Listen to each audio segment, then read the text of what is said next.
مرحبا بكم النهارده في قناتي. النهارده احنا هنتكلم عن العصافير بانواعها، وعندنا اولا العصافير. متنسوش بس تعملوا لي لايك وشير وسبسكرايب وتفعلوا الجرس وتشتركوا لي في القناه وتوصلوا ل 30 مشترك. تكتبوا لي احلى كومنتات، ولو عندكم افكار تقترحوها عليا اكتبوها لي في الكومنتات، وانا ان شاء الله لو قدر الامكان هعملها لكم. طيب، عندنا انواع العصافير. عندنا عصافير البادجي، عندنا عصافير الزبرة، عندنا الكوكتيل، عندنا الفيشر، وعندنا الدرة الهندي. كده عندنا اسعار العصافير. عندنا عصافير البادجي ب60 لحد 100. كده عندنا الزبرة من 150 من 100 ل 150. وعندنا بعد كده الكوكتيل من 200 ل 250. وبعد كده عندنا الفشر من 250 ل 300. وعندنا بعد كده الدرة الهندي من 500 فيما فوق، او ممكن يكون اخرها 500، وفي ممكن يكون اقل من 500، يعني حسب نوع وجينات العصفور بتاعي. طبعا عندنا اسعار العصافير قلناها وانواعهم قلناها. اشهرها في العالم والوطن العربي طبعا عندنا عصافير مشهوره خالص خالص خالص. اكتر العصافير اشتهارا هي عصافير البادجي، لان ثمنها رخيص ونوعياتها مش نادره قوي. لو رحت اي محل طيور وحيوانات بيبيع تلاقي عنده عصافير، مفيش محل ما تلاقيش عنده العصافير دي. وكمان صوتها حلو. عصافير خفيفه هي، ومشهورة في العالم بكميات كتيرة خالص 99%، وبالنسبة للوطن العربي 100%.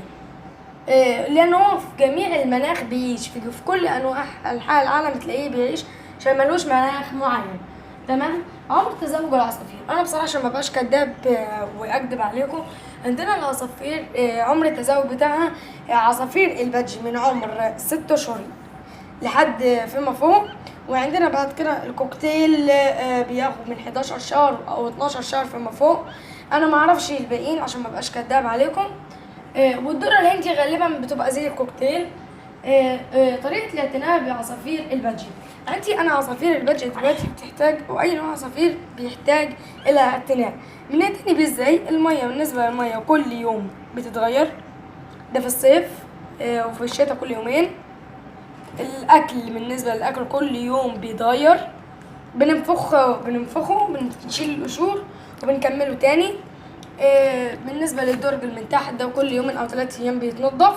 بنجيب مقشط زي ده كده اهو، حاجه خفيفه خالص، رب يكون واضح معانا، وبنقشط بيه. عندنا بعد كده بالنسبه في حاجات تانية. لما يبدا في امر التزاوج بنجيب له الكالسيوم ده، لو حضراتكم شايفينه واضح، يا رب يكون معانا في الكاميرا. الكالسيوم ثانية اشيلكوا اهو الكالسيوم ده. وبعد كده عندنا في عدة حاجات تانية انا في الاكل بنوع له. مثلا كل اسبوع بحط له بيضة، او مثلا بحط له خضار. مش لازم كل اسبوع، يعني كل فترة كده بحط له بيضة او بحط خضار كل يومين مثلا، او مثلا اديله يوم كده خضار. والكلام ده كله. القفص ده بالنسبة برضو من شوية اضرار الناس بتعملها. القفص ده ما بيتحملش غير جوز واحد علشان يعرف ياخد راحته فيه. وكمان ممكن يكون يعني هو كويس على جوز، بس كمان الجوز انا حاسه مخنوق جوه القفص ده. فيفضل نجيب كوكتيل، القفص بتاع الكوكتيل نحط لهم فيه، ده لو عندي اكتر من جوز. لكن لو جوز واحد عادي نخليه فيه. بالنسبه للمبيضات دي بنحطها اول ما بيبدا في عمر التزاوج. ويا رب ما اكونش نسيت معاكم اي معلومه. تاني ثانيه بس. والحامل ده يعني لازم ان احنا نحطه له علشان يقف عليه، ما بينفعش مش زي بقى العصافير تقف على الارضيه تحت.